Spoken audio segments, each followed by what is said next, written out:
when it comes to something like, having a funnel or doing marketing online, I think it's super important, especially from like a branding standpoint.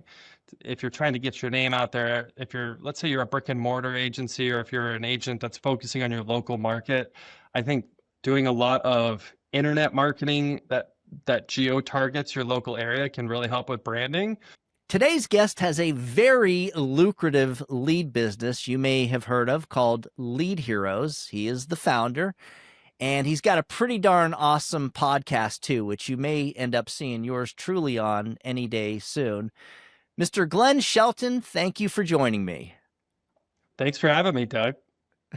Excellent, buddy. So tell us a little bit about the podcast and how to see it and when it's on and all that stuff. So I am co-host of a podcast called the 7 Figures or Bust podcast. My other co-host, Christian Brindle, does this with me. We have a live show we do Monday to Thursday, typically 4 episodes a week, every single week. You can find the audio-only version on any platform that has podcasts like Spotify, iTunes, etc. If you're looking for a video of the podcast, you can go to 7 Figures or Bust on YouTube, and you can see all the replays of the previous podcast episodes. Or if you want to actually catch the video show live, our Facebook group, the 7 Figure Medicare Agent, that's where we are streaming the show live every single day. You might be able to catch it live on LinkedIn as well. So lots of different places, but that's the 7 Figures or Bust podcast. Tell us about Lead Heroes and what you are doing working with Christian. Yeah, absolutely. So to kind of roll it back here a little bit. So I was an independent agent myself. Doug, we had actually just talked the other day a bit about his backstory, and I had a very similar experience coming into the insurance industry. I came into a life insurance agency that really at the time primarily focused on mortgage protection life insurance. And I transitioned from mortgage protection to really focusing on final expense. And as I was making that transition, I was also leaving this agency model to become an independent agent. So that process led me down this road of how can I find more leads, more prospects? Because as we know, right, leads are the lifeblood of agents in this business. So I wanted to figure out a way to generate enough leads that I could safely make this transition into being an independent agent. Life insurance agents, if you'd like 20 life insurance appointments on your calendar every single day, all set by the clients themselves who actually expect to speak with you about burial life insurance, or if you'd like a copy of the free new agent remote sales file, lots of killer sales materials, just email me at doug@ufesonline.com or click on the link below in the description. Tried generating leads all sorts of different ways. Direct mail, live transfers, preset appointments. Ultimately, what I found was I could hire someone in the Philippines to make calls on my behalf to do a variety of things, whether it was appointment setting or vetting, aged internet leads, whatever the process was to keep me busy as an agent. And then I had so much success with that, I wanted to offset my own marketing costs. So then I started looking to some of my peers, and I was like, hey, I've got this great person. I really only need them for half the week. Do you need help with this? And then word of mouth kind of spread from there, and it exploded into a full-time marketing business, which is Lead Heroes. And that was about 10 years ago. So fast forward to today, we've got about 300 people based out of the Philippines that help agents with, again, appointment setting for Medicare, final expense, lead generation. We also do a large variety of admin level tasks too. So if you're looking for like a virtual front desk type person, someone who can, handle those inbound phone calls, handle email inbox, basic customer service stuff, if that's slowing you down, that's another big part of what we do at Lead Heroes and our sister company, Hire Heroes. And then the second part of your question there, so, Christian Brindle, my co-host of the podcast I just mentioned a moment ago, we actually combined our businesses January of 2024. We had been working together in a variety of different ways. We had been doing a lot of content together. He had been buying a lot of leads for his agency from Lead Heroes, and ultimately, part of it was just the increased level of compliance, which, believe it or not, a lot of it has already kind of rolled back because that's the nature of this business, right? New rules pop up and then they back these rules down. One example is the one-to-one consent from the FCC, right? That was coming up until the final hour, and then it got vacated. So that rule ended up not going through. But um, the combination of the synergy of our companies in conjunction with just some of the obstacles that we were facing, we really saw the vertical integration of, becoming a full-blown FMO by working together. And so that's really what we've come together as.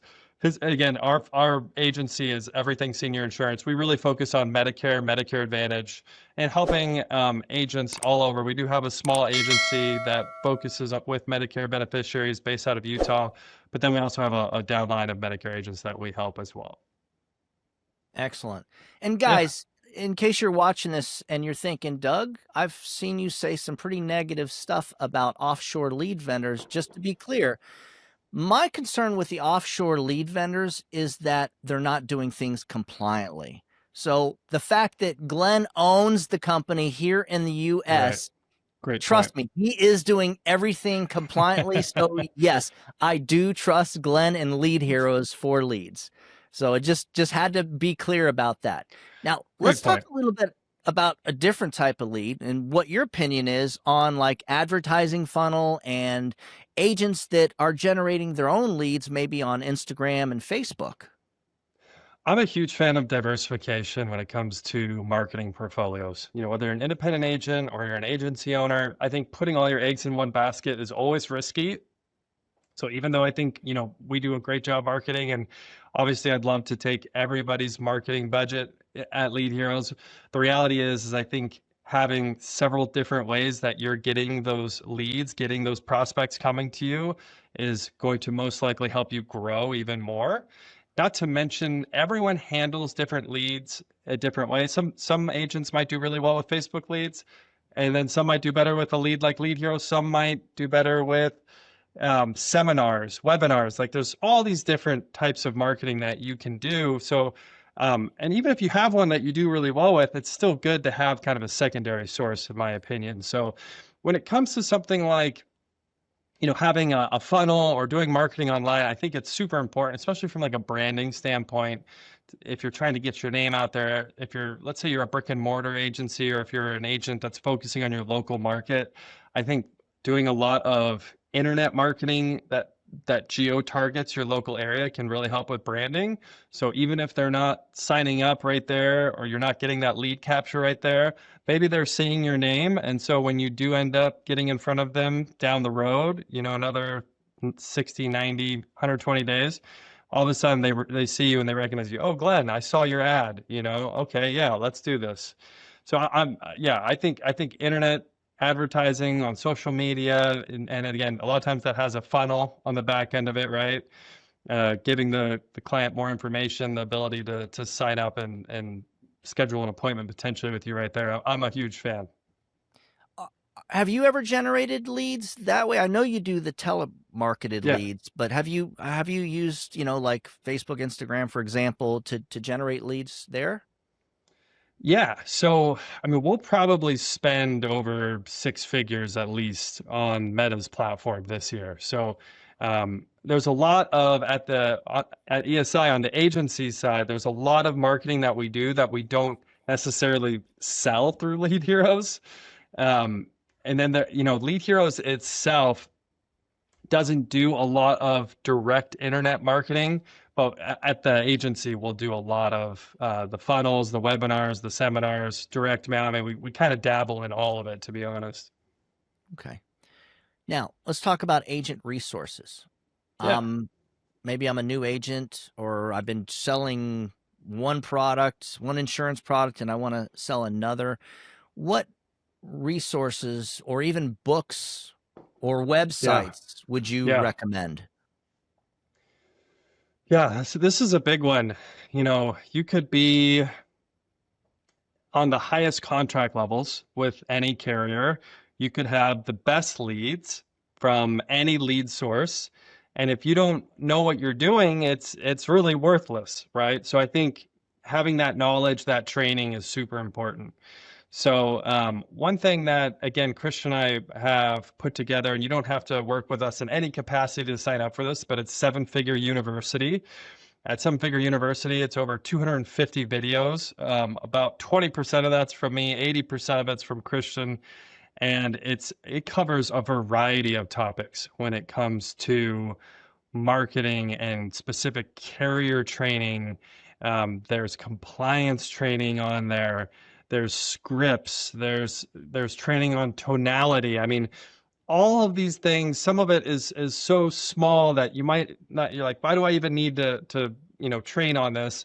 All the way to, some of the best sales training, in my opinion, especially on the Medicare side of the business. I mean, Christian's been doing this for over 10 years. He comes from kind of a family agency, so he's been seeing it his whole life. So he really knows the Medicare side of the business very well. And then my training in there is based on my book, How to Qualify, Present, and Sell Final Expense and Medicare Supplements to Seniors. That is available on Amazon. I published that in 2017, which is hard to believe, but it's already been 8 years since I published that book. Doug, I believe you actually helped contribute, if I remember correctly. I think you actually had a couple lines in there. But the idea was with that book is to gather, scripts and tips from other successful agents who were in the space already doing these things on a day-to-day basis, and then be able to consolidate that information and get it out to everybody. It's crazy to me now, looking back especially, is there's so much information available today in 2025 that when I got into the industry over 10 years ago, there was like nothing. I felt like I was on the insurance forums just kind of scouring, like just trying to grab a post here or a post there, like, oh, this is a helpful tip. And now like there's dozens of books that you can get specifically on the senior insurance niche. There's YouTube channels, blogs, like there's so much information out there now. You guys are so lucky. If you're a new agent, you have no idea how good you have it, honestly. What do you think the more successful agents are doing that maybe the struggling agents aren't doing or are doing wrong? Yeah, I think, we talked a little bit about leads obviously already, but so one of the common mistakes when an agent bails out, especially early in the first like 6, 12 months, 18 months, a lot of times, in my opinion, they just don't have enough prospects. They're not talking to enough people. And, if you're trying not to spend money, then you're going to have to spend a lot of time finding people to talk to.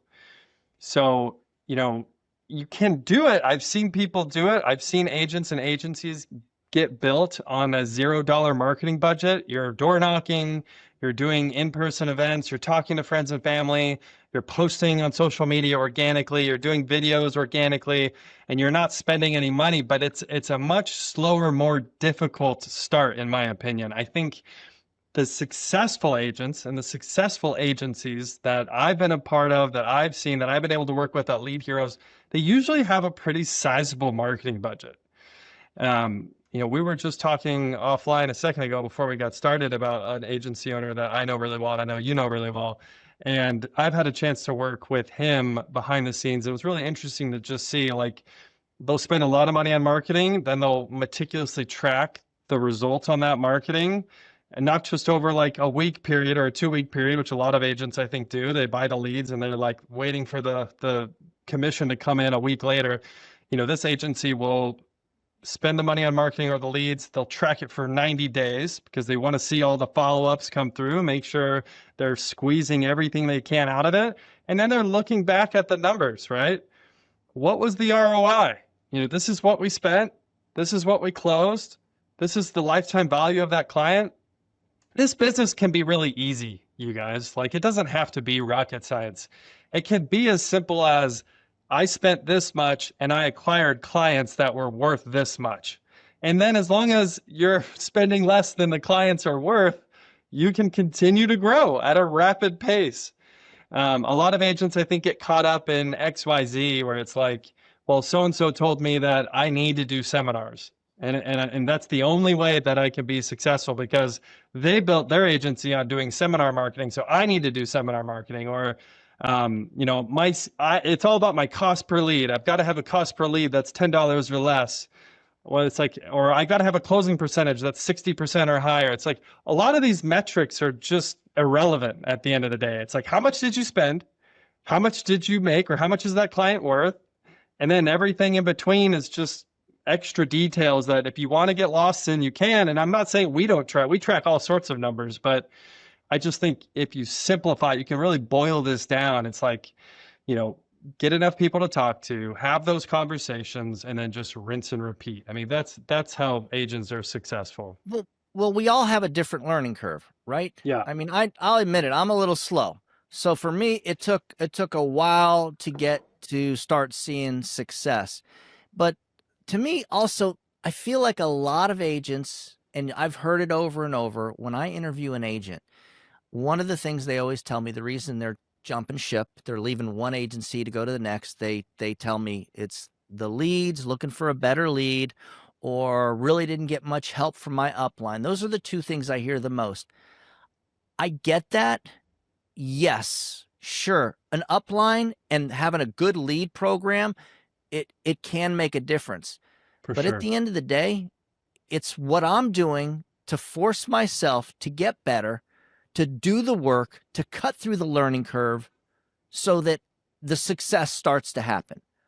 And that's kind of the way I really feel. I guess what I'm getting at, I feel like it's really up to us. Look, we've all seen it, those agencies that where they have really low commissions, or they only use aged leads, and they've got some very successful agents. Incredibly successful agents. I was just about to say that, is like, we go back to the forums days, Doug, and the guys on the forums, they're scratching and clawing to try to get one extra point, right? It was like, I've got a 110. I'm trying to get a 111 on this contract. And they would leave anyone in a heartbeat to get that one extra point. It's like, 200% of zero is zero, it's like, and that's where I think so many people get lost. It's like, there are these agents at arguably, objectively bad agencies where they're not getting resources, they're not getting leads, they're on low, but their activity level is so high that they are making a ton of money. They're super successful. They're really happy. And so it's like, how's this all working? How can they be at a bad agency but be really successful and happy? Because they're working. They have high activity levels. They're not sitting at home for 90% of the week, wondering what's going on. Why am I not making money? Absolutely. All right. Let me get into your mind and see your perspective. Yeah, let's do it. Because, you've got a couple of businesses. You've sold the insurance products, the Medicare, you've sold the life insurance, the final expense. If you had to start all over, the business was gone, you don't have a license, what would you do as soon as you got your insurance license? Man, I think so. So one of the first things I would recommend as a new agent, again, if I'm starting over, is like, I would definitely I try to stay as narrow as possible to start.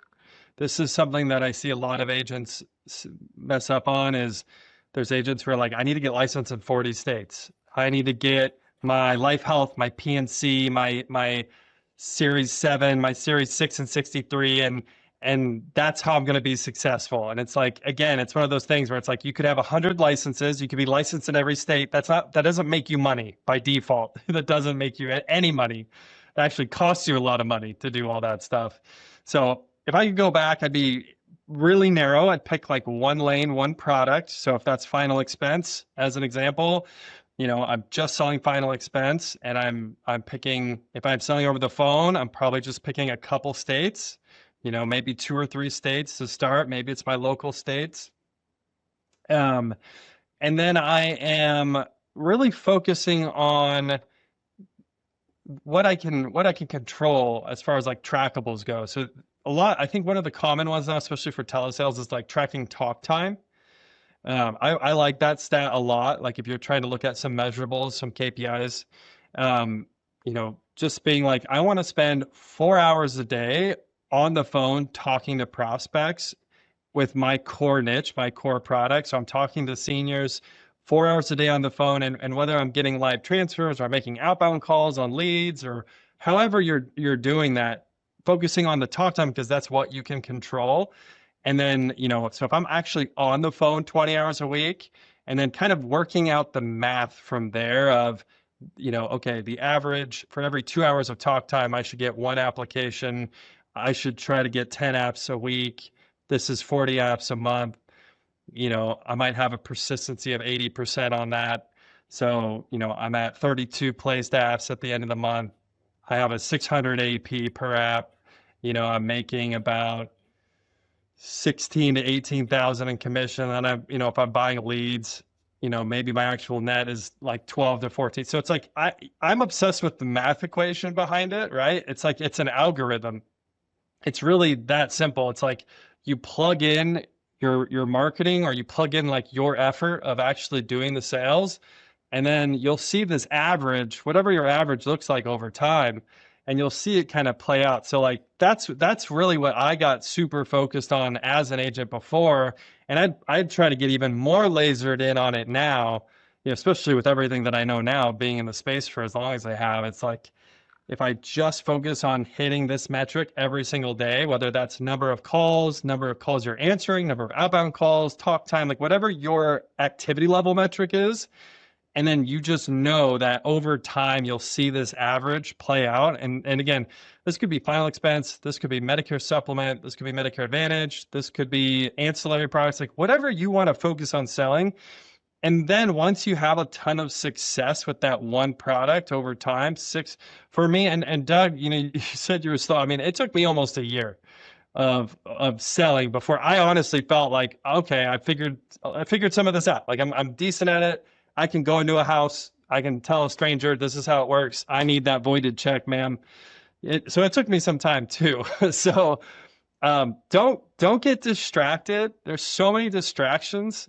Again, as a new agent. So like I would just try to be super laser focused on a metric that I control, which is my activity level. And then just knowing that everything else is going to kind of funnel out of that math equation on the back end. I'm 6 months into the industry. The money's gone. I'm not making enough sales for this to make sense. I'm trying to sell Medicare products. Kind of know how. I think I do. Excuse me. Trying to sell life insurance products, but I'm just not making it. I'm considering, maybe I need to go back to my old job. Any advice for me? Great question. And this is so common, I feel like. I see the posts, I see the agents who, it's that spinning wheels feeling of, I've done a lot of the basics here. I've made a few sales, gotten contracted, but I'm not getting the scale I want. To me, this comes back to like, who's training you? Like, who's your upline? Do you have a mentor?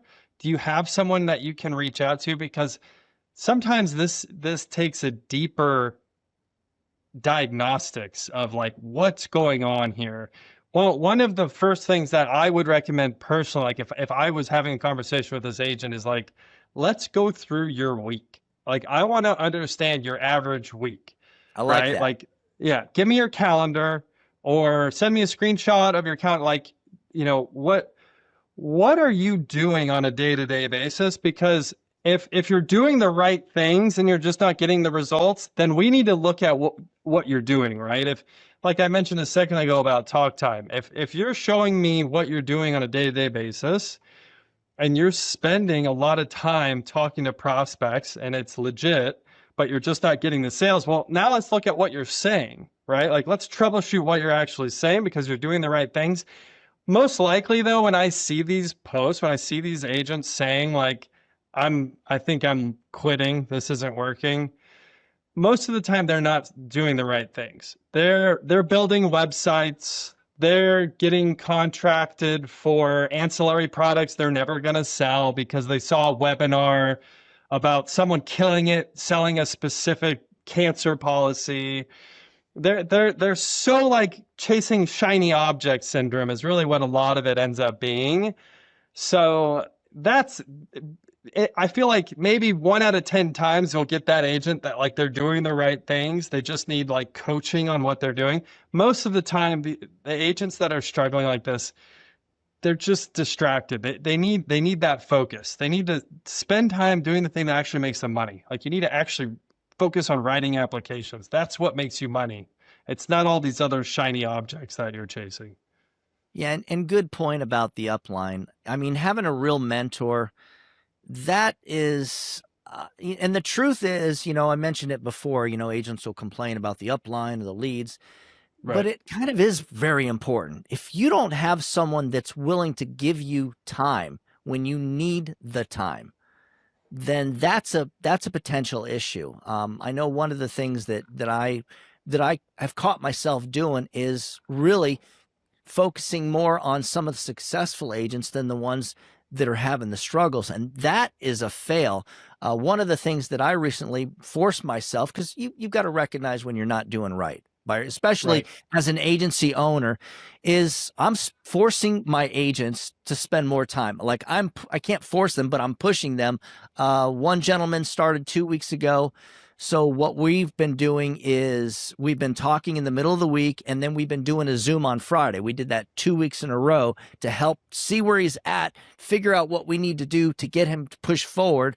I'm getting him, I convinced him, this is hard when you're new, I convinced him to actually take a recording of one of his sales presentations and break it down and Love it. listen to what he was doing and Yeah. say, hey, can I do better by this? And Glenn, I know you know my story. That was like when the first time I ever did that 15 years ago, it changed Yeah. everything. And I find it's the same with agents nowadays.